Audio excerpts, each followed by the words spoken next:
আজকে সকালবেলা ডোডোর বাবাকে টিফিন রেডি করে দেওয়ার পর ও বেরিয়ে যাওয়ার পর গেছিলাম ছাদে। ছাদে গিয়েই দেখলাম একটা আম পড়েছে। আমটা একটু হালকা মতো ক্র্যাক হয়ে গেছিল। আর এবার না অনেক গাছেই দেখছি কিছু আম বড় বড় হয়ে গেছে, ও কিছু আম একদম ছোট ছোট আছে।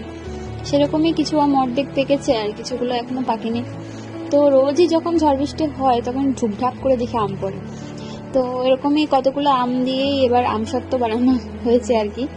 তো আজকে সকালবেলায় ডোডো বায়না ধরেছে সে বাজারে যাবে, ও ঠাম্মি ওকে নিয়ে বাজারে যাচ্ছে। আর আমি এদিকে ঘরের কাজগুলো টুকটাক করে সবকিছু কমপ্লিট করে নিলাম। দেখছো এখনই কিরকম রোদ বেরিয়ে গেছে। বাজার টাজার করে আমাকে দেখি সে ডাকতে ডাকতে এসছে, তাই ছুটে চলে গেছিলাম গেটের কাছে। আর দেখি আমাকে বলছে যে ছাতাটা ধরার জন্য। আজকে দুপুরবেলা খেয়ে দিয়ে দিয়েছিলাম দারুণ এক ঘুম। সন্ধ্যাবেলায় আজকে রাতের ডিনারের ব্যবস্থা করতে বসেছি। আজকে বানাচ্ছি পাও ভাজি। অনেক দিন ধরে খাওয়ার ইচ্ছা ছিল, আর না দোকানের থেকে আমার মনে হয় বাড়িতে যেটা বানাই সেটাই বেস্ট। কেমন লাগলো আজকে ভিডিওটা অবশ্যই জানিও। তো দেখা হবে নতুন একটা ব্লগে। টাটা।